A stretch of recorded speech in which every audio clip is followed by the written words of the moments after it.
Morning. आज आहे 26 जानेवारी म्हणजेच प्रजासत्ताक दिन. आमच्या घराच्या समोर झेंडावंदन चालू होतं, ते तुम्हाला दाखवण्याचा प्रयत्न केला आहे.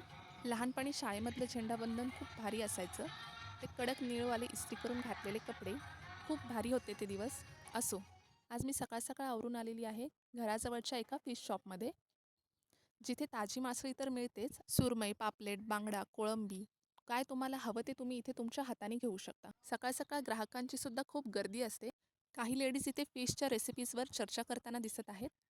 त्यानंतर वजन करून पेमेंट केल्याच्या नंतर ते स्वतः फिश आपल्याला साफ करून देतात आणि अशा प्लॅस्टिक कंटेनरमध्ये पॅक केल्यामुळे ते आपण इझिली कॅरी करू शकतो.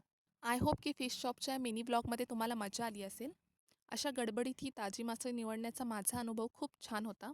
प्रजासत्ताक दिनाच्या निमित्ताने खास ताजी मासळी घेऊन फिश थाळी बनवायची काही मजाच वेगळी आहे, नाही का? तुम्हाला आजचा मिनी ब्लॉग कसा वाटला हे मला नक्की कळवा. तोपर्यंत जय हिंद.